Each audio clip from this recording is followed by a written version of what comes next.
आज दुनिया की 25 बड़ी कंपनीज के सीईओज इंडियंस हैं। उनके पास बजट कितना है? $5 ट्रिलियन उन 25 इंडियन कंपनीज के सीईओज के पास है। अमेरिका ने इंडिया को धमकी दी है, इंडिया ने क्या चल बे। इंडिया इस वक्त 5वीं बड़ी इकॉनमी है दुनिया की, उसको जरा परवाह नहीं है अमेरिका क्या चाहता है। आज जो भारत का वजीर आजम अपनी इंतखाबी मुहिम में हमें जुगते मार रहा है, हम अगले 24 साल में भारत को बता सकते हैं कि हम क्या कर सकते हैं और हम कहां खड़े हैं और वो कहां खड़ा है। पाकिस्तान के साथ नहीं रहना, तिरंगा चढ़ा दिया भाई, तिरंगा चढ़ा दिया उन लोगों ने। पाकिस्तान का झंडा नीचे उतारा और जो मेन चौक था वहां पे तिरंगा लहरा रहा था। ये देखे ना, हमने तो मकबूजा कश्मीर को पाकिस्तान के साथ इल्हाक करवाना था, इधर तो आज़ाद कश्मीर इंडिया के साथ इल्हाक करने को तैयार हो गया है। अच्छा, मैं तो कहता हूँ फिर जान छूट ही जाए, अपने बंदे तो बचाए ना। के दौरान कई लोगों ने पोस्टर्स शेयर किए जो वहाँ पे कश्मीर में लगे हुए, आज़ाद कश्मीर में, और उनमें यही लिखा था कि या तो हमें आज़ाद कर दो या हमें भारत के साथ मिला दो।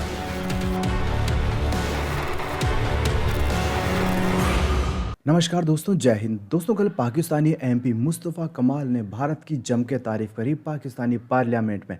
उन्होंने कहा है कि इस वक्त जो दुनिया की 25 सबसे बड़ी कंपनीज़ हैं उनके सीईओ सारे भारत के हैं और उनके हाथ में इस वक्त दुनिया के $5 ट्रिलियन हैं। उन्होंने इसके अलावा यह कहा कि भारत से जो भी बच्चा पढ़ के निकलता उनकी टॉप यूनिवर्सिटीज़ में, वो दुनिया में राज करने के लिए निकलता, जबकि हम भिखारी पैदा कर रहे हैं। और उन्होंने क्या क्या कहा, देखते हैं दोस्तों वीडियो। आज हमारा पड़ोसी इंडिया, उसने 30 साल पहले अपने लोगों को वो पढ़ाया जो कि दुनिया की जरूरत थी। आज दुनिया की 25 बड़ी कंपनीज के सीईओज इंडियंस हैं। उनके पास बजट कितना है? $5 ट्रिलियन उन 25 इंडियन कंपनीज के सीईओज के पास है। आज जो अगर इंडिया बूम कर रहा है, तरक्की कर रहा है, वो आज उन लोगों की वजह से तरक्की कर रहा है जिसको उन्होंने वो तालीम दी जिसकी दुनिया में रिक्वायरमेंट थी, और वो जाकर उन्होंने दुनिया में काम किए। और आज इंडिया में इन्वेस्टमेंट्स की भरमार है। हमारी आईटी एक्सपोर्ट है $2.7 अरब। इंडिया की आईटी एक्सपोर्ट है $270 अरब। हमारे पास रिजर्व है सारे मिला के, जो कि हम खर्च भी नहीं कर सकते, कर्ज लेकर बैठे हुए हैं, 8-9 अरब, कभी 6 अरब हो जाते हैं। इंडिया का रिजर्व है $607 अरब। कैसे हुआ? आज अगर आप इंडिया ने क्या किया है, इंडिया मुंबई से, अब आपके सामने नक्शा आ गया, देखें मुंबई कहां और पाकिस्तान कहां, कितना फर्क है। चाबहार कहां, चाबहार और गवादर में बमुश्किल चंद मील का फासला होगा, जबकि मुंबई और चाबहार में हजारों मील का फासला है।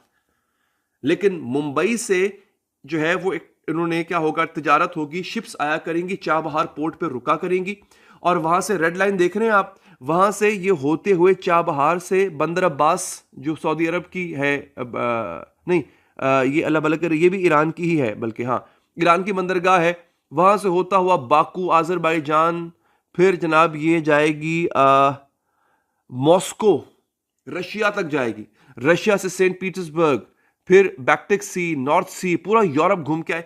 मतलब आप ये देखिए कि ईरान ने कहां से कहां तक रसाई हासिल कर ली है और इंडिया ने ईरान के जरिए यूरोप तक रसाई हासिल कर ली।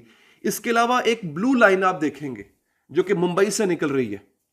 इससे कबल इंडिया को यहां से पूरा सफर तय करना पड़ता था यूरोप जाने के लिए और रूस जाने के लिए। अब रूस जाने के लिए इंडिया का सफर वो भी जमीनी रास्ता हो गया, समुद्री रास्ता नहीं है, जमीनी रास्ता हो गया है, और कितना आसान और तेज हो गया है। इंडिया ऐसी तरक्की नहीं कर रहा, ये वजूहात हैं कि तरक्की कर रहा है। क्या अमेरिका ने इंडिया को नहीं रोका होगा कि ईरान के साथ तिजारत मत करो? वो बाज आया, वो नहीं आया, हमें अमेरिका ने रोका।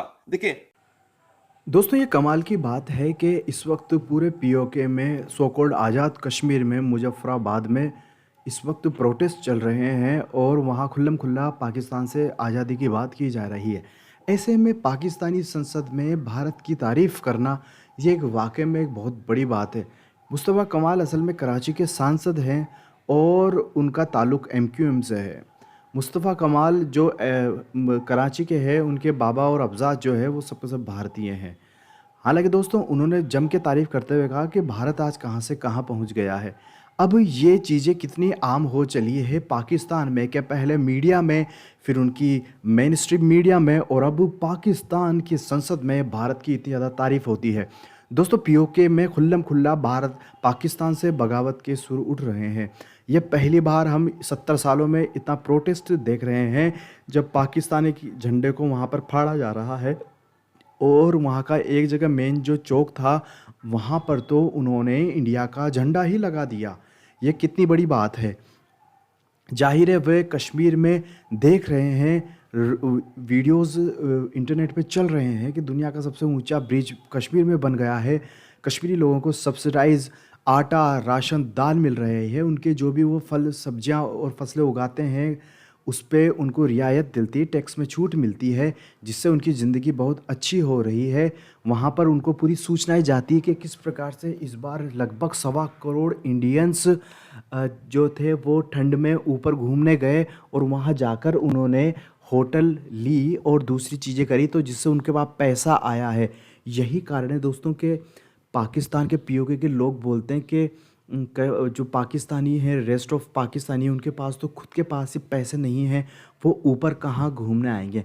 ऐसे में दोस्तों वो लगातार अब उनमें ये मन बदलना शुरू हो चुका है। लेकिन जिस प्रकार से दोस्तों अमित शाह जी कहते हैं कि ये इतना आसान भी नहीं है पीओके को लेना, और सबसे अच्छा होगा वहाँ पर हम इस साइड में पूरा डेवलपमेंट करते रहें, जिससे वो इतने परेशान हो जाएं कि इतनी ज़्यादा बगावत हो जाए कि पाकिस्तानी आर्मी के लिए भी ये संभलना नामुमकिन हो जाए।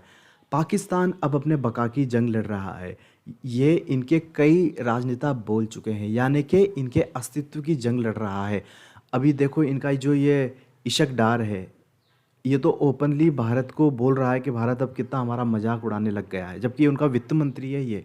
दोस्तों पाकिस्तान जैसे मुल्क को ठीक करना केवल नरेंद्र मोदी जी और इनकी पार्टी के बूते ही हो पाया है। अगर कोई और पार्टी होती तो आज यही पाकिस्तान हमें आंखें दिखाता रहता और हमारे लोगों को अभी भी ये मारता रहता। जय हिंद दोस्तों।